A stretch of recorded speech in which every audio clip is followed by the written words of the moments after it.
Good evening, friends, and welcome to Sleepytimetales, a podcast aimed at helping you to get a good night's sleep. Do you find your mind plagued with the stresses of modern life, especially when the lights are out and you're trying to get a restful night? Does your spinning mind keep you awake? Follow my voice down the path towards a good night's rest. Listen to me tell a story that will keep your mind from wandering to your daytime problems, the ones you can't solve right now, and will be easier to solve while rested.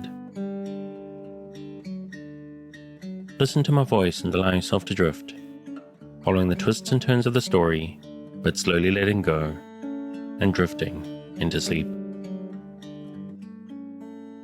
Before we get on with the show, I need to take a minute to thank everyone who has been listening to Sleepytimetales since it started back in 2019. To those people who have listened, shared, and supported the show in many wonderful and kind ways, the podcast is still around thanks to you. Thanks to your support, dear friend and listener, Sleepytimetales has reached whole new heights, and together we can go a lot further. Simply by spreading the word, you can help me in my mission to give more people a restful night's sleep, to do my small part, our small part, in improving their lives. So if you know someone who's struggling, just tell them about it. And if you tell people on social media, please make sure to tag me in at Sleepytimetales on Instagram or Twitter, so I can see and I can thank you. Further, if you'd like to support Sleepytimetales to help me keep it ad-free and going out to thousands of insomniacs just like you, please consider supporting it on Patreon at patreon.com/sleepytimetales. This is monthly support that not only helps me keep the lights on, but can get you fun bonuses based on how much you contribute. I've also recently updated some of the bonuses. My Minnesota catnap short stories have now become poetry readings. So there's a weekly poetry reading going out to patrons at the $5 level. I'm going to dedicate a month to a specific poet. This month, Emily Dickinson. So if you're curious, take a peek at patreon.com/sleepytimetales or patron.sleepytimetales.net. And if monthly seems a big ask, then you can make once-off tips through buymeacoffee.com/sleepytimetales or the tip jar on the website. Just listening is enough. It's all that I can really ask for. But if you can contribute financially, that really is very helpful. I also have some merchandise up on TeePublic, which you can reach through the show notes or via the website. And that includes artworks from other creators, work that I really appreciate. So that's something to take a look at as well. Something might be quite fun. You can get yourself a Sleepytimetales t-shirt or sticker or cap or something like that. And last but not least, of course, I've got to shout out the music, which is Sweet Night and Friends by Kumiko. Their music is available on their website at loyaltyfreakmusic.com. Thanks for your time. Let's get back to the show. So what exactly is Sleepytimetales? What is it for? What is this strange idea, this podcast, that you're supposed to fall asleep to? But lack of sleep is a health crisis, and this is a podcast intended to help those that it can to get a restful night. Do you find yourself lying awake at night, mind spinning and emotions in turmoil with anxieties of 21st century life? Do you wake up in the middle of the night and find yourself not able to doze back off at 3 a.m.? I'm here to help. I'm Dave. I'm your narrator, here to help you into a restful night. Sleepytimetales is intended to be used as a distraction to what keeps you awake at night. But maybe some people use it slightly differently, maybe for background noise or even simply company. That's why I make the episodes quite long, so that I'm here for you, without any pressure of the end coming. Now, as far as I know, there are a couple of different ways to engage with the show. As I said, the main idea is that it's a distraction for you, that it gives you something to focus on, a story or an event that lets you keep your mind on a specific point, to stop it from spinning out into stress and anxieties, to help you to focus just enough not to resist the embrace of a night's sleep. But maybe your needs were a little bit different. Some people just like some kind of background noise. Some people like the sound of the ocean, wind in the trees, the sound of rain, or maybe just some boring dude droning on. But whether you're actually listening or just have it droning on in the background, have me droning on in the background, it's very important that you don't try force to sleep. Just keep a light mental grip on the thread of the story and allow the need for sleep to come for you. Now obviously I'm hoping you're asleep before I get to the end of the episode, but it is important that you don't feel pressurized. If this is your first night with us, this probably won't work for you. It should take a few nights for you to get used to listening to my voice. Maybe my accent is strange, maybe one episode wasn't long enough, or maybe just this whole idea, this letting someone talk to you while you're trying to sleep, maybe that takes some getting used to. And also initially, maybe your problem isn't so much going to sleep. Maybe your problem is waking up in the middle of the night. What I recommend, because of what works for me, is to let the podcast run all night. Download a bunch of episodes and put them in a playlist, enough to run you through a whole night's of sleep, and let it go. If you wake up in the middle of the night and the stream is still running and you're awake at 3 a.m., you can just pop your earbuds in and allow yourself to go straight back to sleep. Smart speakers are also quite good for this sort of thing as well. If you've got something like that you can play your music through, then you don't even have to fuss with the earbuds.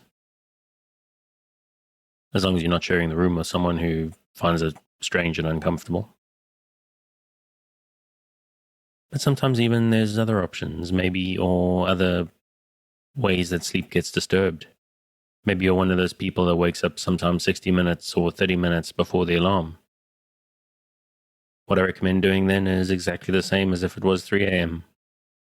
Carry on listening, pop your earbuds back in if that's how you're listening, and go back to sleep again. Because while it might sound strange, there is something about allowing yourself that perfect relaxation right before the alarm that's satisfying on a whole new, deep, deep level. And of course, you've got to try to relax. If you're new to the show and prone to late nights lying staring at the ceiling, this will probably seem strange to you. So I ask that you give it a chance. Because I'm here to work with you, to create a safe space, a cocoon in which you can curl up and allow nature to take its course. So if you're still with me, thank you for staying. If you're already asleep, we'll chat again soon. And of course you aren't hearing me, except maybe in a dream.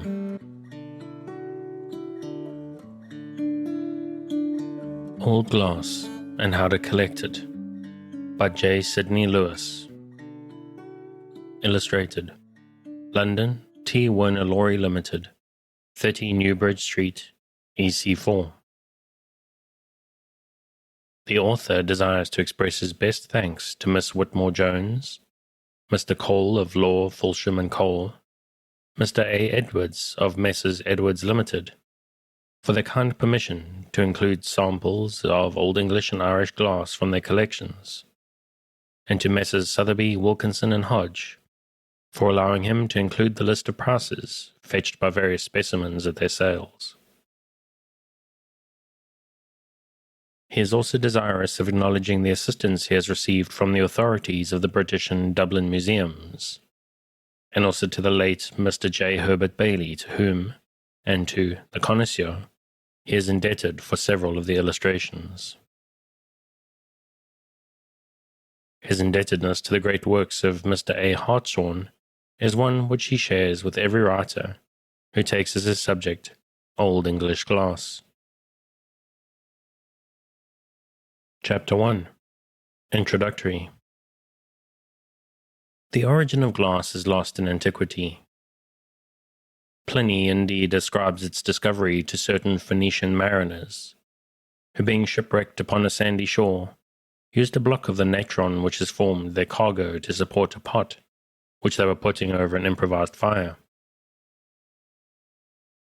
The heat fused the sand with the natron, and lo, the glass was discovered in the ashes. Since, however, Pliny's authority was rumor, and since, also, such a phenomenon is a physical impossibility, for no bonfire could produce a temperature at which sand would fuse. It is possible that rumor in Pliny's day had no greater reputation for reliability than in the 20th century. But the story, if not true, is at least well invented, and serves to show how at an early age in the world's history glass was known. It is more than probable that the place of its origin was ancient Egypt, and that the Phoenicians, who were undoubtedly acquainted with its use, drew their knowledge from the workers on the banks of Old Nile. At any rate, articles of glass have been discovered in tombs of the 5th and 6th dynasties, some 3,300 years before Christ. This, the earliest known glass, is generally opaque, and is chiefly used to form small articles of ornament, such as beads for necklaces, etc.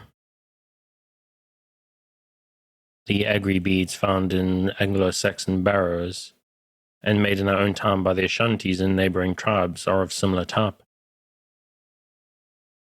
Some admirable specimens of ancient Egypt glass are to be found in the British Museum.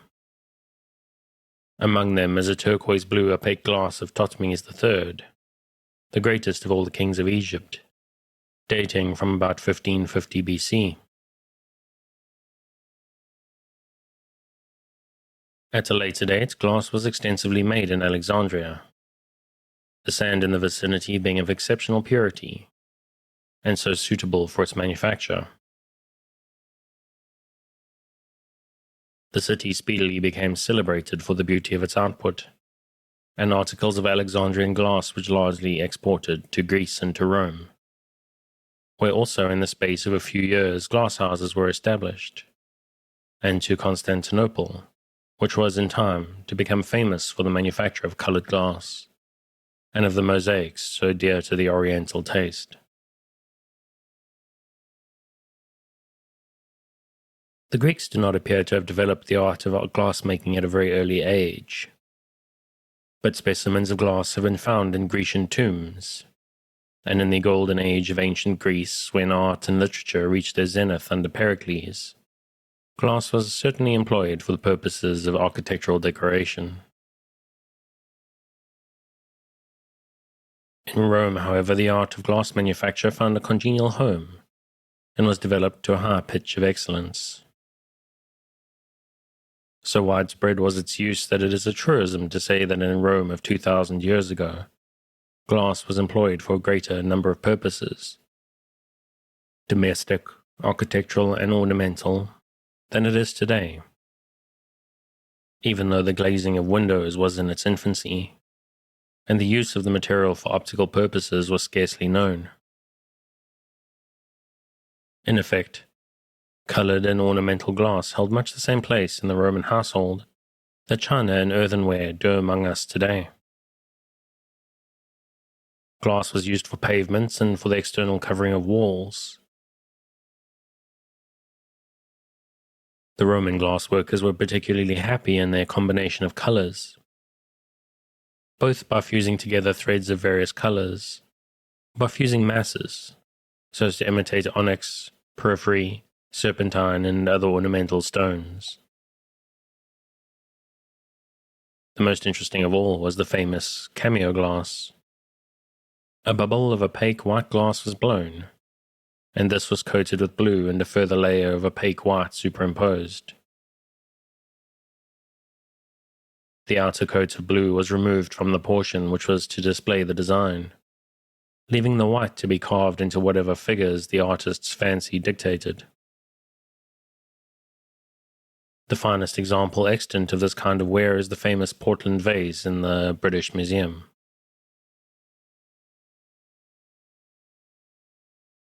The art, thus brought to such perfection in Rome, naturally spread throughout Italy and the Roman colonies in France, Spain, Germany, and Britain. Probably workmen from the Italian cities also established the first furnaces among the lagoons of Venice, and so they laid the foundation of what were to be the finest glass manufactories in the world. At the end of the 13th century, a guild of glassworkers was formed. These sequestered their craft upon the island of Murano, where it cultivated it with increasing skill that in a brief space made Venetian glass the marvel of the civilized world. The peculiar merits of the Venetian product were grace of form and lightness of execution. Many of the vessels are surpassingly thin. The quality of the metal, however, leaves something to be desired. It is dull, frequently tinged with yellow due to the presence of iron, or purple, the effect of too great a proportion of manganese. The workmen became so skillful that, carried away by the joie d'exécuter, they produced not only the artistic forms for which Venetian glass is famous, but all sorts of extravagances. Ships, animals, fishes, birds, and so on, whose only merit was to testify to the excellence of the technique which could so triumph over the difficulties of form and material. Meanwhile, other European nations had taken their cue from Venice, and glass houses sprang up in various parts of the continent, particularly in France and in Bohemia. The latter indeed speedily became the great rival of Venice. In England, as we shall see, glass was made during the Roman occupation. Under the Saxons, glass workers were imported from the continent, but to judge from the number and variety of the specimens found in Anglo-Saxon tombs, it is probable that it was also manufactured to an equal extent at home. During the Middle Ages, the art appears to have fallen into abeyance, save in a few isolated instances to be noted later.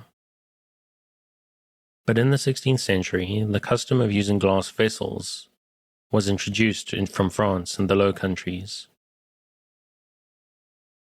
most of the pieces being imported from Venice. To prevent the money thus expended from leaving the country, efforts were made about the middle of the century to establish the art by the aid of workmen from Murano, and the history of glass manufactured in England may be said to have fairly begun. It was undoubtedly stimulated by the religious persecutions on the continent, particularly the Spanish Terror in the Netherlands. For the Low Countries were seriously endeavouring to rival Murano in the art, and the craftsmen who fled for refuge to England undoubtedly did much to develop their trade in the country of their adoption, as did the Huguenot refugees at a later period. In the 17th century, the whole process was revolutionized by the introduction of a large proportion of oxide of lead, making what is technically known as flint glass, a glass much more brilliant than any other, a quality due partly to its transparency and partly to its increased refractive power, which renders it especially fitted for cutting, a process which enhances its beauty by increasing the number of ways in which the light rays, falling on the glass, are dispersed. The discovery has given English glass a well-deserved preeminence for beauty of metal, a preeminence which the glasscutters of the 18th century admirably sustained by the excellence of their work.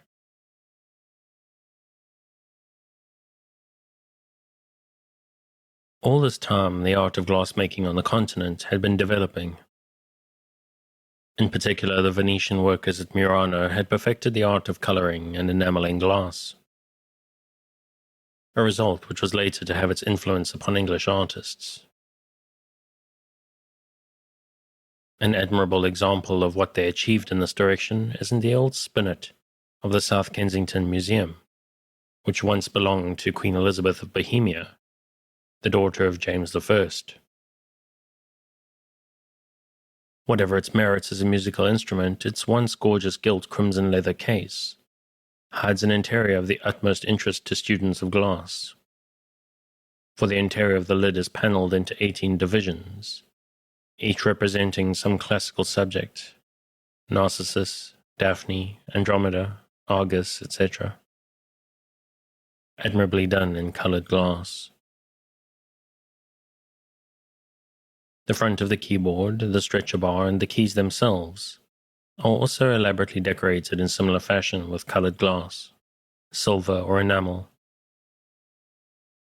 The keys are covered with ornaments in colored glass, the accidentals being faced with blue and white striped glass, and the naturals being fronted with the same. Although it is no part of the purpose of this book to deal in detail with the technical side of the manufacture of glass, yet some few words as to the nature of the material with which we are dealing are not only desirable, but essential to the proper understanding of its various qualities and kinds, and the different stages of its manufacture. The scientist will tell us that glass is a double silicate, being compounded of a silicate of sodium or potassium and a silicate of lime. For the benefit of non-scientific readers, we may remark that a silicate is a chemical compound formed when silica combines with an alkaline substance like lime, soda, or potash. Silica is probably the most widely distributed substance in nature. Silica of alumina is, for example, the basis of all clayey soils, and silica in the pure form of quartz is the chief constituent of the sand of the sea, and of all those rocks which are known as sandstones. Rock crystal, amethyst, agate, onyx, jasper, flint, etc. are all varieties of silica. Crystalline silica is hard enough to scratch glass, a fact utilized as we shall see in the sandblast, which is used for the purpose of engraving patterns on glass. Silica is fusible only at very high temperatures, but readily combines with alkaline substances to form soluble silicates, which are known in commerce as soluble glass or water glass, because it dissolves readily in hot water. Water glass is used in making artificial stone and coating stone surfaces, example, the walls of buildings, etc., to preserve the stone from decay under the weathering influence of the atmosphere, and in the manufacture of cement. Ordinary glass has many valuable properties which make it of great importance in the arts and manufactures.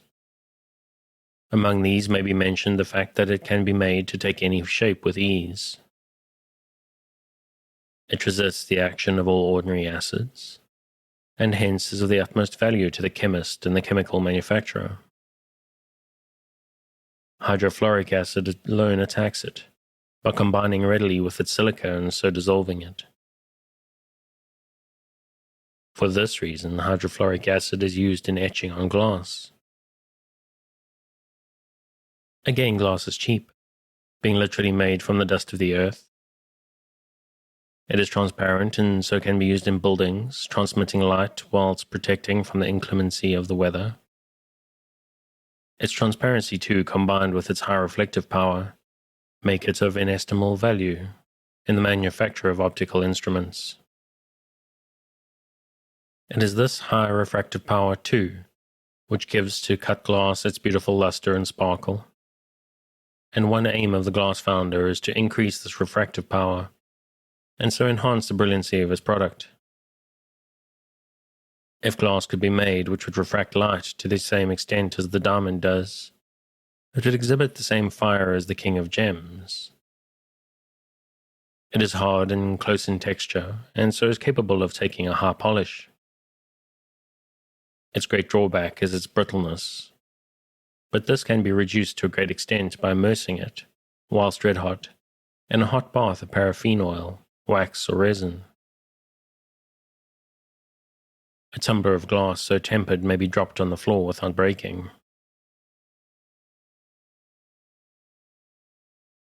It may be added as a matter of common interest that this brittleness is largely a result of the fact that glass is an extremely bad conductor of heat. Because of this, a mass of molten glass, when cooling, becomes set on its outside surface, long before the interior has become solidified. Hence, the solid exterior prevents the molecules of the interior proportion from contracting. As a result, a condition of strain is established, the interior molecules tending to contract, while the exterior tends in the opposite direction. Consequently, a very slight blow is enough to cause a fracture. Varieties of glass. As we shall frequently find it necessary to refer to the various kinds of glass, it may be as well at the outset to attempt to give a clear idea of the differences, and of the meanings of the various terms employed in describing them. As regards quality, the chief kinds are crown glass, flint glass, plate glass, bottle glass, crystal glass, and the difference in composition may be conveniently expressed in the form of a table. Cheapest of all glass is bottle glass, where the base is mainly lime. The metal used for medicine bottles contains more potash and is purer and clearer. The use of potash and soda makes the glass more easily fusible. Alumina has the opposite effect. Lime makes a harder glass, lead gives luster, increases fusibility, and heightens the refractive power. Hence, in glass which is to be cut and polished, the employment of lead in sufficient quantity is a factor of the highest importance. This is a point to be specifically noted with English glass. Lead, chiefly the oxides known as litharge and minim, in small quantities have long been employed. The introduction of the metal serving as a flux, but lead glass was generally avoided as being too brittle. Merritt, writing in 1662, remarks that, could this glass be made as tough as crystalline, it would far surpass it in glory and beauty of its colours. It will be noted that the two kinds of glass in which lead is used in quantity are flint glass and crystal. The larger the amount of lead, the greater the beauty and brilliancy of the product, a result due, as previously intimated, to the increase in refractive power that is brought about by its addition. Flint glass derives its name from the fact that in England, the silica, which is the main constituent of all glass, was procured from flints which were calcined and pulverized. Being highly refractive, it is extensively employed in the manufacture of optical instruments, telescopes, microscopes, etc. Quartz and fine sand are now used in the place of flints. The glass is soft and hence easily scratched and dulled. It is essential that only the purest materials be employed, and special furnaces and pots are needed. Flint glass was known in quite early times. It was probably discovered by accident that certain stones were fusible, for fossil glass is found in many places where great fires have been.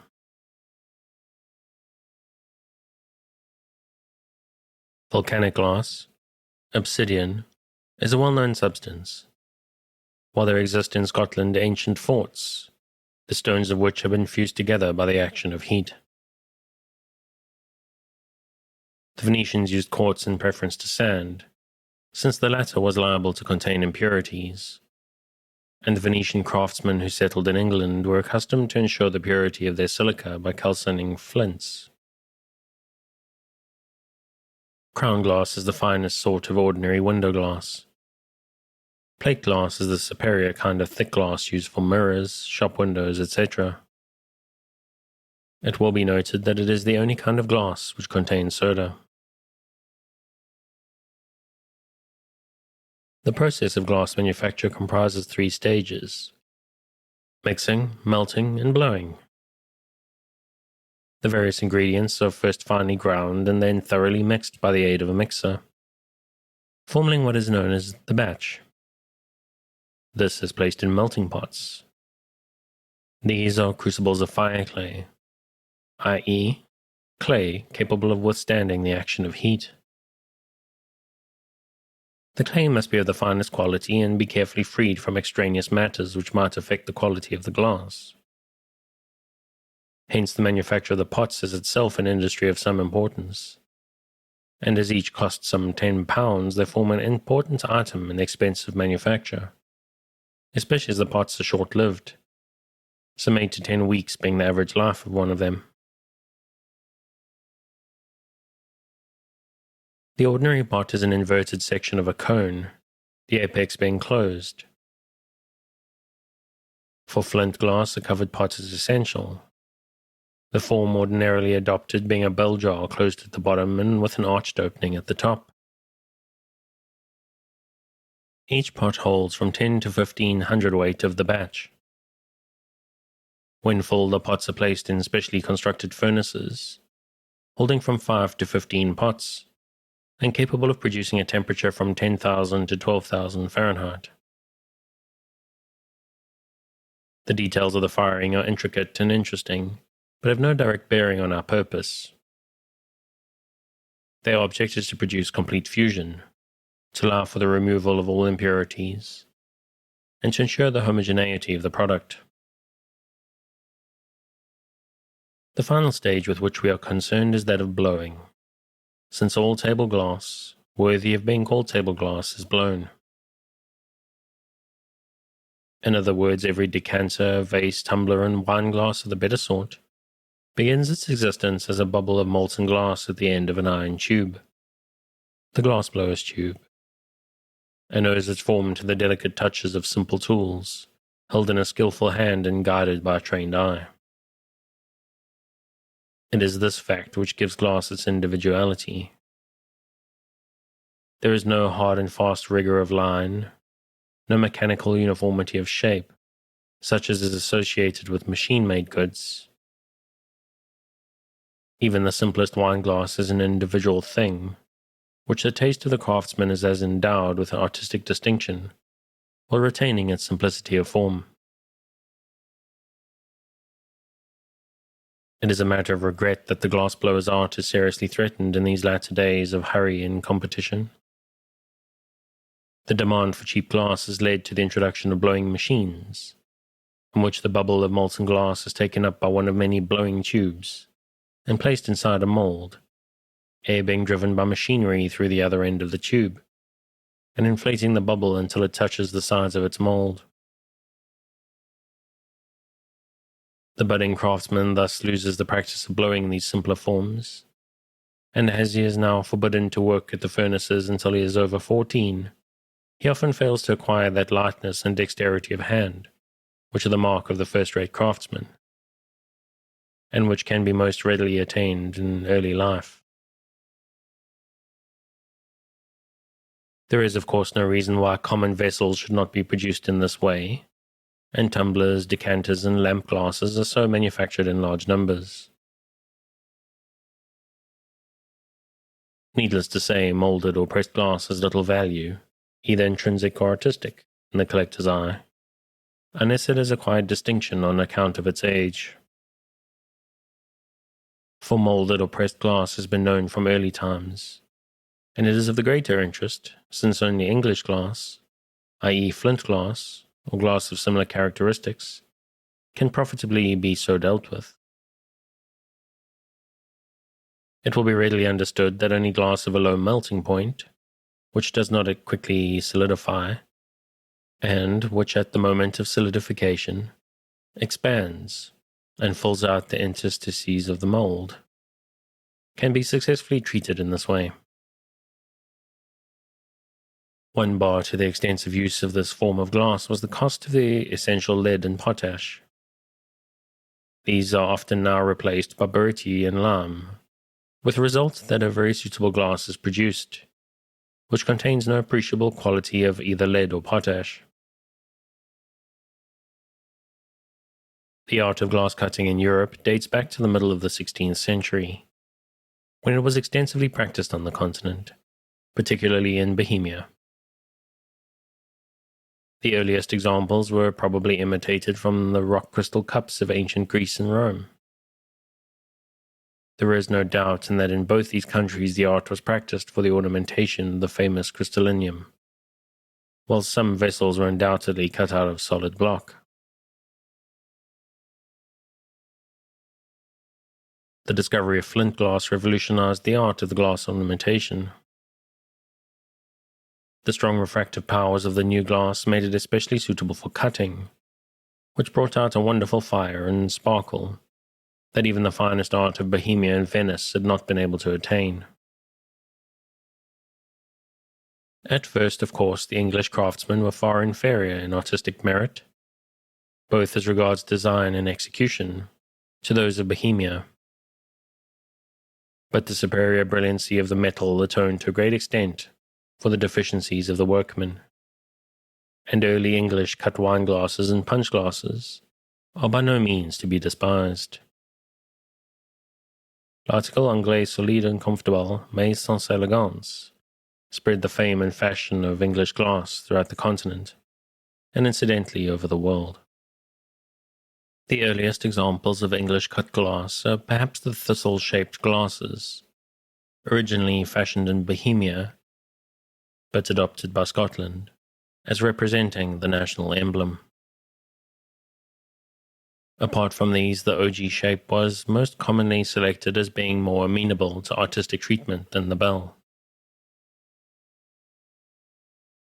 The stem is usually knopped and cut into facets, and is invariably hexagonal in shape. The cutting is continued beyond the top of the stem onto the lower part of the bowl, so as to give a kind of finish. Sometimes, indeed, the cutting is made to include the bowl in a scheme of decoration, and the rim is engraved with conventional designs, wreaths of flowers, etc. Towards the end of the 18th century, the facets became long flutes.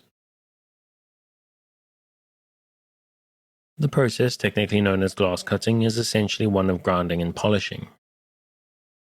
The grinding is done by a wheel made of cast iron, and made to rotate rapidly by a continuous band passing over a revolving shaft. Above the wheel is a receptacle containing sand and water, which can be fed onto the wheel as desired. Smoothing is done by sandstone wheels similarly mounted, and polishing by a wooden one fed with putty powder.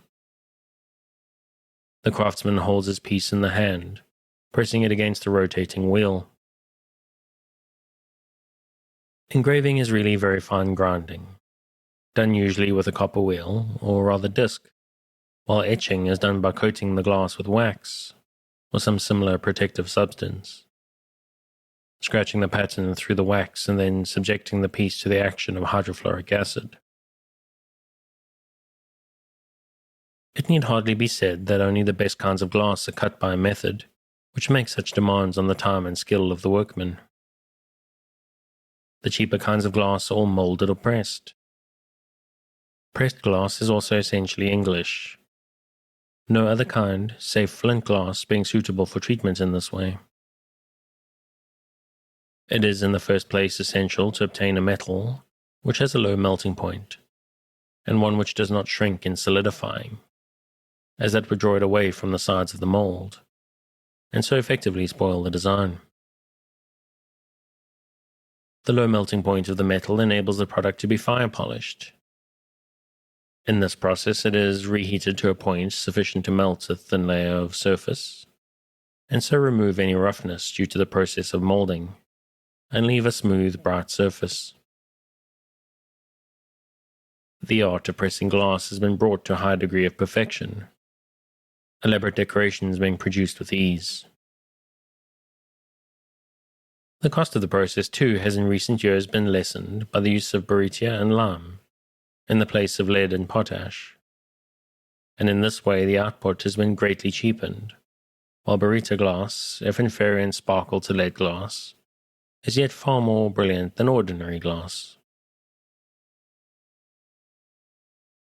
The problem how to distinguish real old glass from modern imitations is one that besets the collector at every stage of his progress.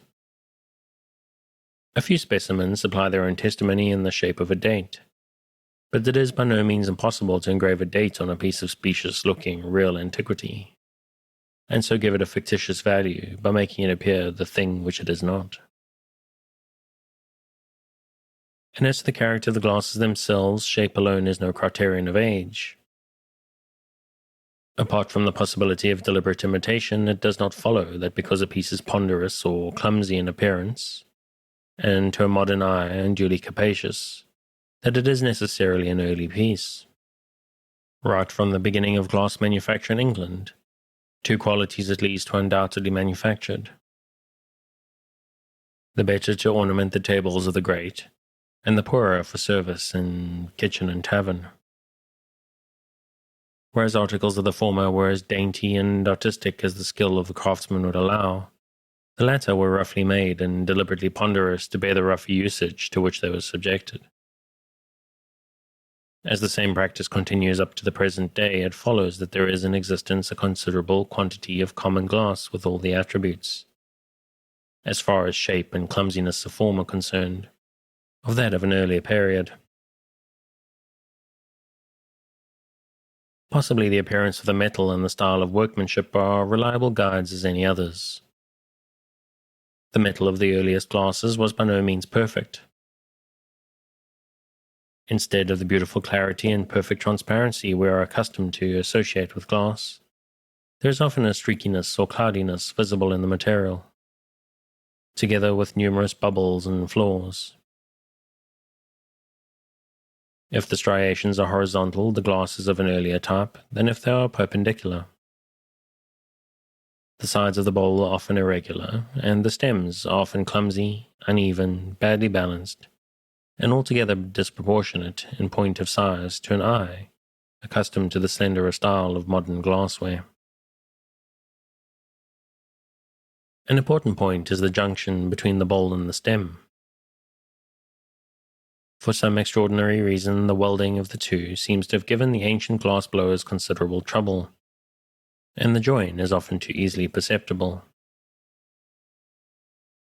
Hence the collector who comes across an apparently ancient piece bearing evident signs of clumsy joining should give it more than casual attention.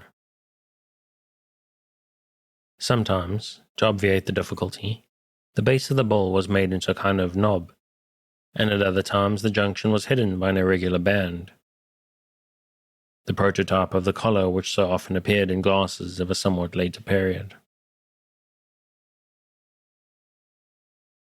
The bubble which appears in many stems was probably the outcome of accident, and possibly of an attempt to imitate the hollow stems of Venetian glass. It is worthy of note that whilst the bubble is almost invariably present in the baser forms of early 18th century glass, it is frequently absent from the finer specimens. Another point of difference is that the better specimens rarely have the folded foot, which is invariably present in the coarser makes. The turning under of the rim whilst plastic to make a kind of welt, being an obvious precaution against the rougher usage to which they were inevitably subjected. Sometimes the feet were domed, but these were difficult to make, and the numbers were restricted. In some specimens, ridges or ribs are formed on the upper and lower sides of the foot.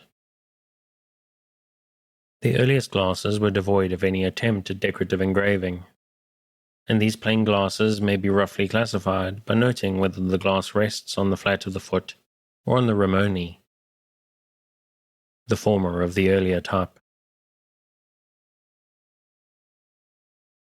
Among the tests to which the collector might apply are the following.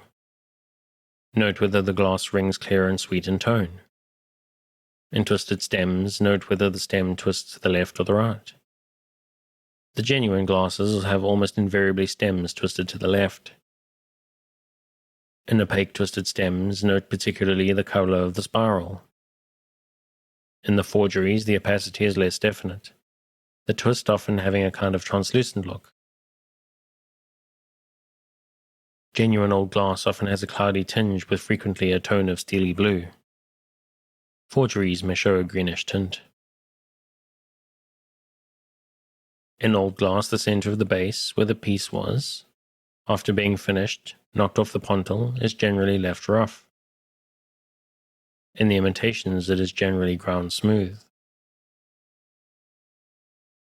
The foot of a genuine old glass is never quite flat. There is always a slope, sometimes a very pronounced one, from the center to the edge. The modern imitation, usually made abroad, often has a perfectly flat foot. The edge of the bowl in a genuine old glass is always rounded, never left hard and sharp. And on that little piece of information about how to tell how old your glass actually is, I'm going to call it a night. If you'd like to pick up where we left off, we'll learn a bit more about specific histories of English glass is the next chapter. If you'd like to pick up there, you can find the original on Project Gutenberg at the link in the show notes.